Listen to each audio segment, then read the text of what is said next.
You're on a path in the woods, and at the end of that path is a cabin. And in the basement of that cabin is a princess. You're here to slay her.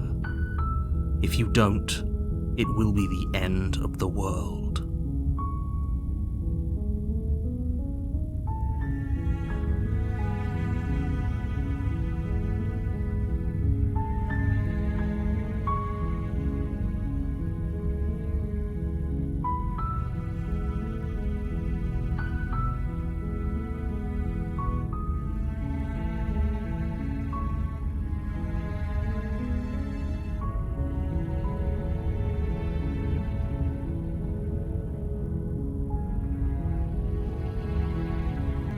I'm talking about the end of everything as we know it. No more birds, no more trees, and perhaps most problematically of all, no more people. You have to put an end to her. Don't linger on the specifics. You have a job to do here. Just get in there and do what needs to be done. We're all counting on you. Look, you're already on the path that leads to the cabin. Why would you be here if it weren't to complete a very important task? You've made it this far, you might as well reach the end of your journey.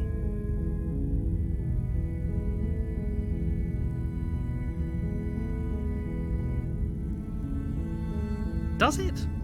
Are you a monarchist? Is slaying a princess that much worse than slaying a fisherman or a miller or a seamstress? If anything, slaying a princess is much better than slaying a seamstress. Seamstresses contribute something of value to society.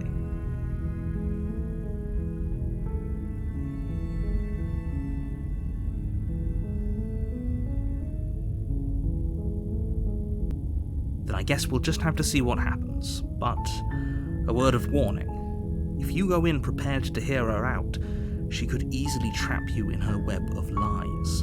And the more you listen to her honeyed words, the harder it'll be to pull yourself out. Then each and every one of us is doomed. So sure, go, talk to her. See how that turns out for all of us.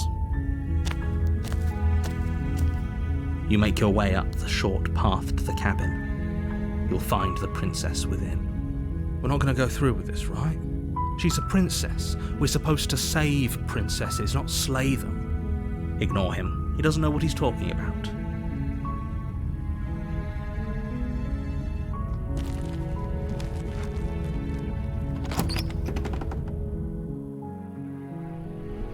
The interior of the cabin is almost entirely bare. The air is stale and musty, and the floor and walls are painted in a fine layer of dust. The only furniture of note is a plain wooden table. Perched on that table is a pristine blade. The blade is your implement. You'll need it if you want to do this right.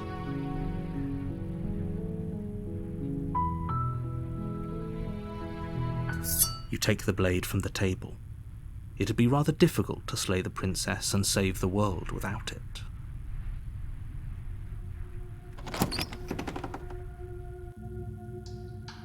The door to the basement creaks open, revealing a staircase faintly illuminated by an unseen light in the room below. This is an oppressive place. The air feels heavy and damp, a hint of rot filtering from the ancient wood. If the princess really lives here, slaying her is probably doing her a favor. Her voice carries up the stairs. Who's there? She sounds dangerous. It's almost as if she's the one in charge down here. Don't let it fool you. It's all part of the manipulation.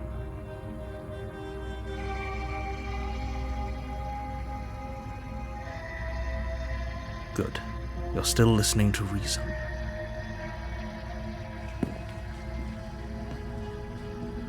You walk down the stairs and lock eyes with the princess.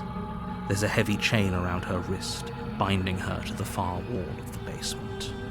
She's so coldly beautiful. Is she really a threat to the world? Focus on the task at hand. And there you are. Are you here to kill me or something?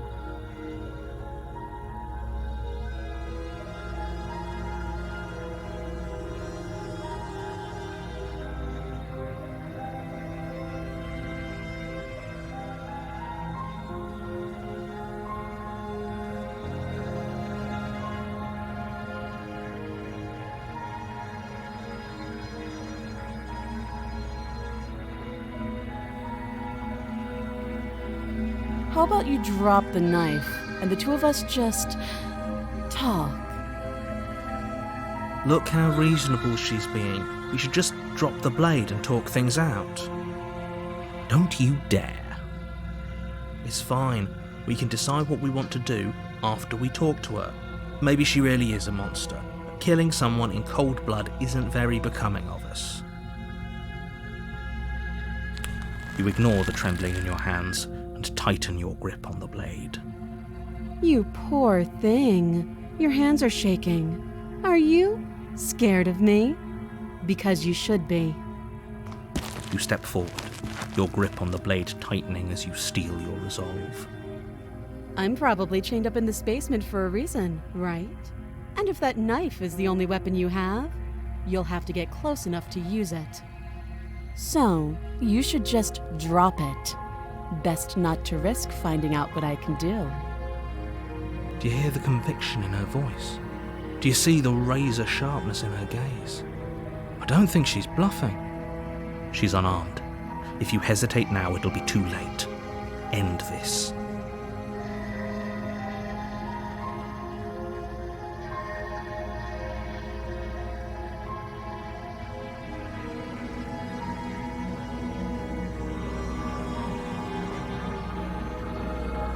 Then I'm not talking to you.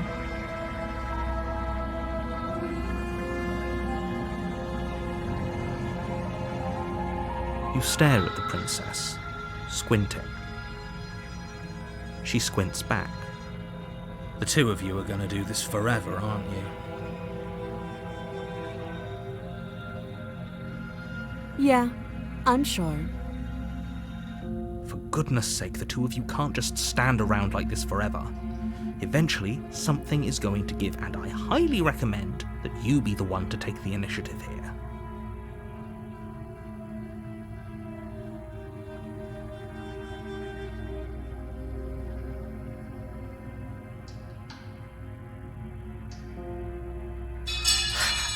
The blade tumbles out of your trembling hands and drops to the floor with an unceremonious clang. Thank you. Maybe now we can just talk. Against your better judgment, you step forward to speak with the princess face to face, unarmed. We'll be fine. I don't know what you're hoping to accomplish here, but I can assure you there's no reasoning with her. Just make sure you don't forget about the blade on the floor. You're going to need it. So here we are. What an awkward start to a relationship.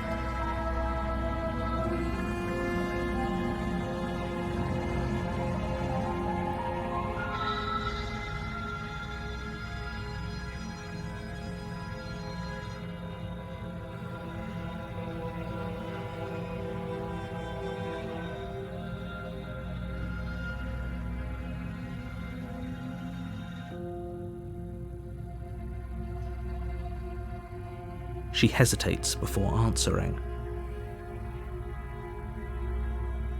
You can address me as Your Royal Highness, or Her Majesty. Any honorific should do, really. Note the lack of detail. You can't trust her.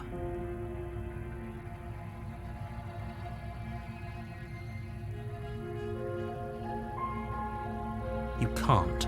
Don't bother. I'm guessing you don't have the key then. I'm sure there's a key somewhere around here, and if there isn't, well, we can always put that knife to good use. Her sharp eyes settle on the edge of the blade. She isn't suggesting what I think she's suggesting, right? She is. I'm sure of it.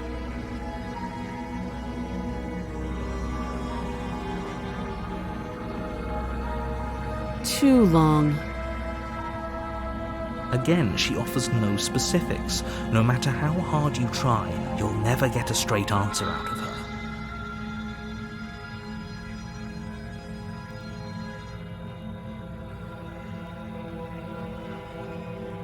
Don't just tell her that. That's cute. Do you believe that? Do you think I'm some sort of monster? If I'm supposed to be capable of ending the world, then how did I wind up here, chained to a wall? Have they told you why I'm allegedly so dangerous?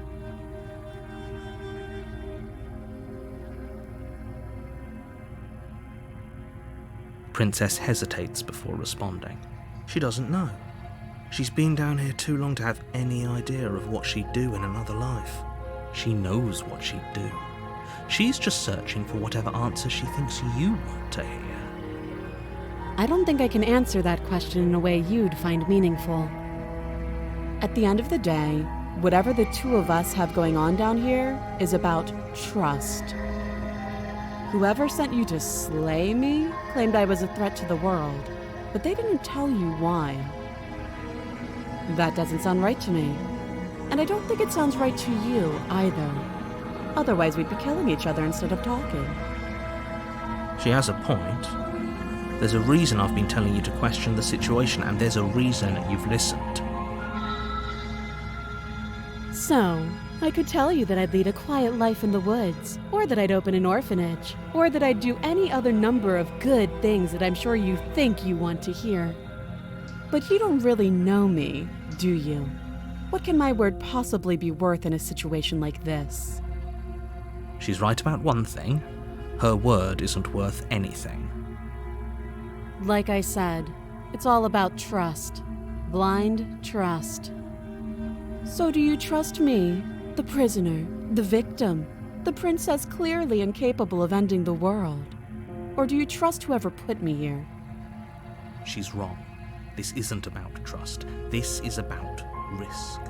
We stand to lose everything, all for the sake of one person, and a subjugating monarch no less.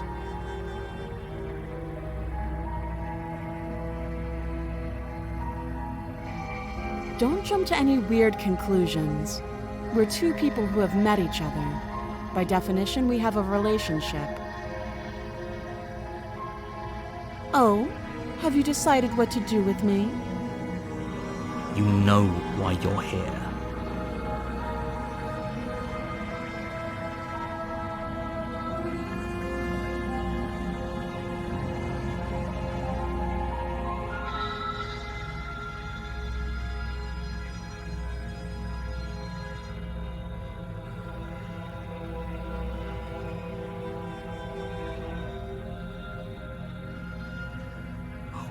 Have to be kidding me. You walk up to the chains binding the princess to the wall and give them a tug. They're large and heavy, far too solid for you to even imagine trying to break them apart. If you don't have the key, maybe you should go looking for it. I'm sure it's somewhere upstairs. Doubtful. Whoever locked the princess away down here intended for her to never see the light of day. They wouldn't have just left the key to her chains somewhere in the cabin.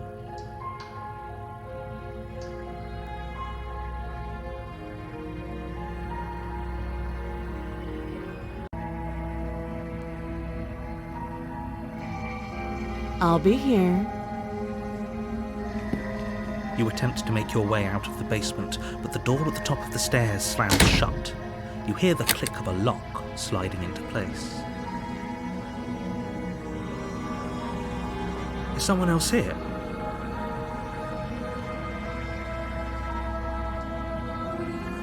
You try the door, but it's locked from the outside. You're here to slay the princess, and you won't leave until the task is done.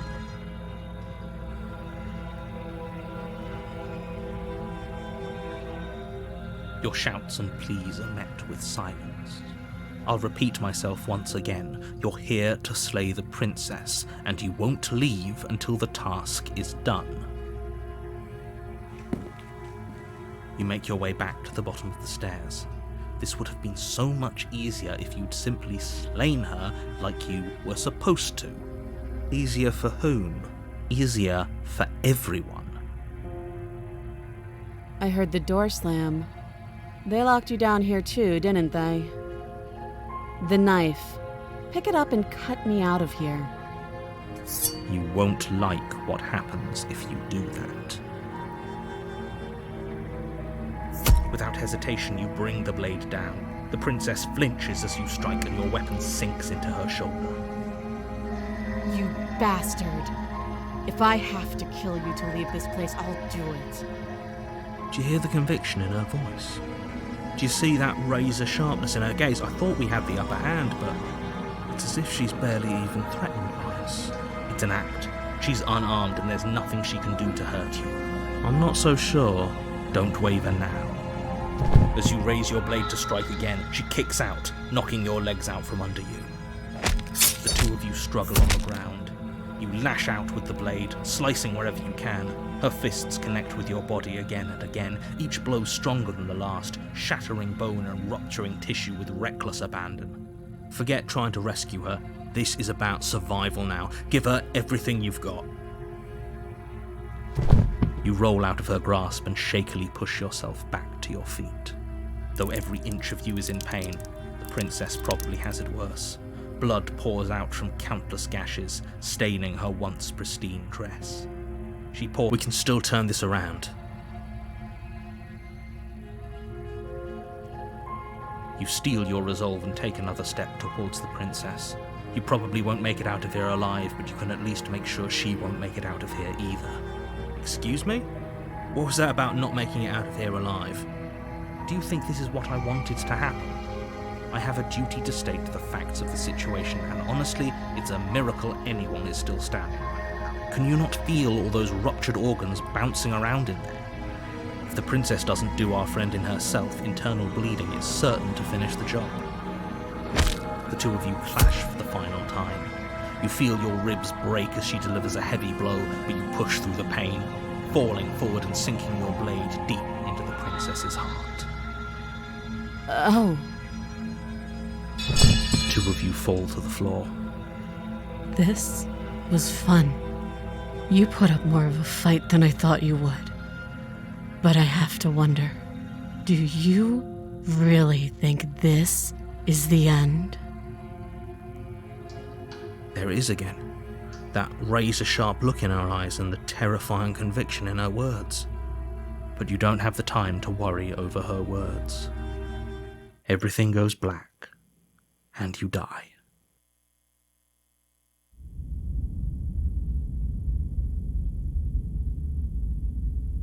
You're on a path in the woods, and at the end of that path is a cabin. And in the basement of that cabin is a princess. You're here to slay her. If you don't, it will be the end of the world.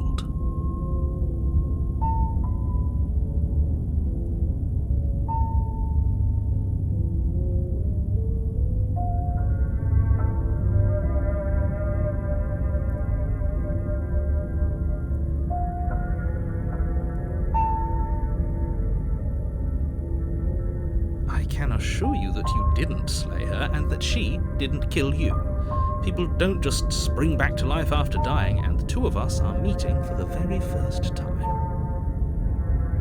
If he doesn't remember what happened, then maybe it's best to keep it that way. You know I can hear you, right? It's going to be a lot harder than you think to keep secrets from me. That's fine. It doesn't matter if he can hear us. The only thing that matters is marching up to that cabin and winning. That's the spirit. There's no point in squabbling when the real threat is just up that hill.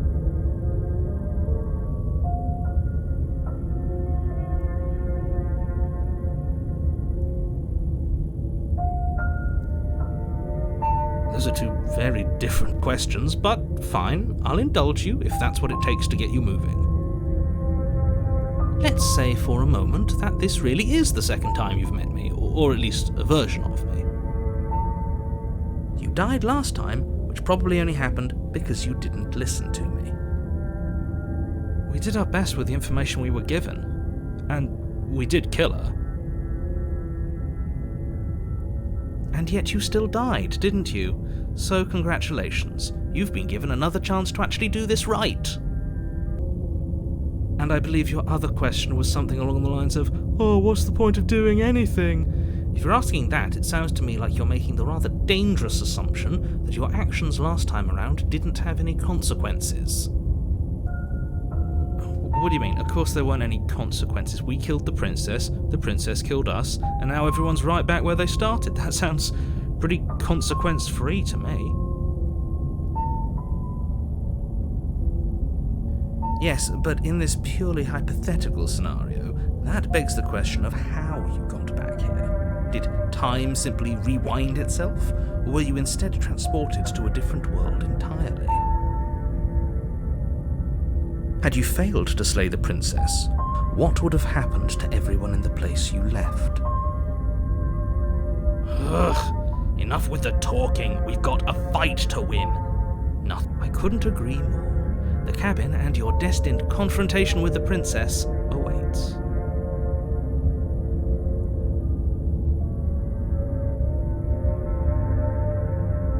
Just be quick about it.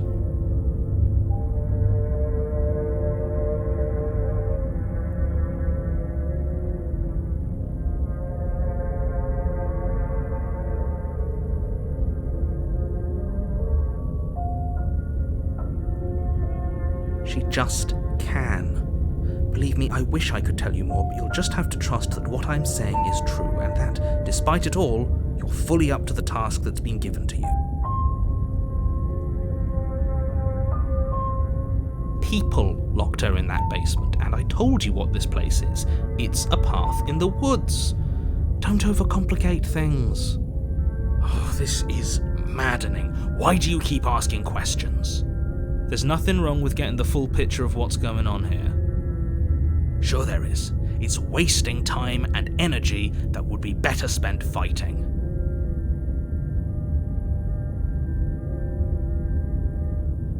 Like I said, if she killed you, it was probably because you didn't listen to me.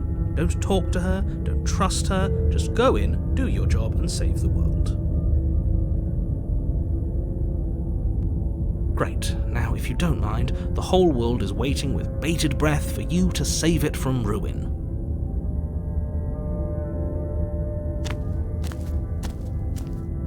A warning before you go any further. She will lie, she will cheat, and she will do everything in her power to stop you from slaying her. Don't believe a word she says. Lying and cheating doesn't sound like her at all. Not that it matters. It's not like she can lie or cheat in the middle of a fight. Are you sure about that? The point of my warning wasn't to start an argument over what circumstances the princess is capable of lying in. It was to give you some broadly applicable advice. The princess will do and say whatever she thinks it will take to get her out of there. So don't trust her. Ever. Are we clear? Crystal. Let's just get on with it already.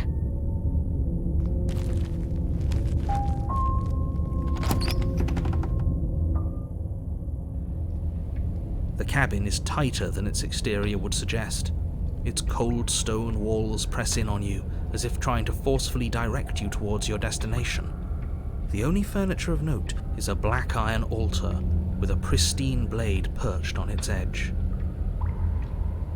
See? Even the cabin has the right idea. Let's get moving. The blade is your implement.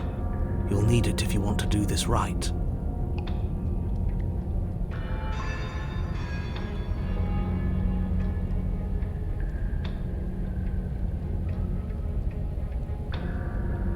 Very different. Maybe that's because you haven't actually been here. I hope this means you'll finally drop that ridiculous past life nonsense. You haven't died, and you certainly haven't been killed by the princess. So focus up. You walk up to the wall next to the basement door. It's a wall. There isn't much to see here. What are you talking about? This isn't a wall. It's a mirror. Or at least it'll be a mirror once we wipe off that layer of grime. You reach forward and rub your hand against the cabin wall. I hope you know how ridiculous you look right now. But there was a mirror a second ago. And now it's gone, so all of us can stop arguing about it and get to fighting.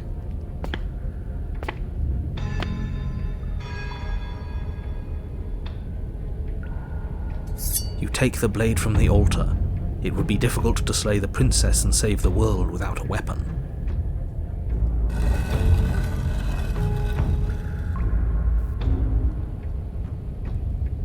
The door to the basement creaks open, revealing a rough stone staircase, its walls pressing at your sides and tightening as you descend. The air seeping from below is heavy and oppressive, with an almost sulphuric odor to it. If the princess lives here, slaying her would probably be doing her a favor. Her fierce voice carries up the stairs. Is that another challenger? Finally! It's been ages since I've had a good fight. This isn't what she sounded like last time. Her voice is a little deeper, almost threatening. Good. Sounds like my kind of princess. As much as I appreciate the enthusiasm, just make sure you don't let your bloodlust get to your head. You need to stay focused and keep your wits about you. Remember, you're here to slay the princess, not to have a good fight. As you descend the final step, the form of the princess comes into view, a large shackle leading from her wrist to the basement wall. Is it just me, or does she look stronger than she used to? Looks like she could rip those chains out of the wall without a second thought. But this time, we're ready for her. Oh, it's you again. I'd been hoping you'd find your way back here. Good to see that death doesn't stick for either of us. And you brought your little knife, too. Yes! I'm going to have fun breaking you into little pieces.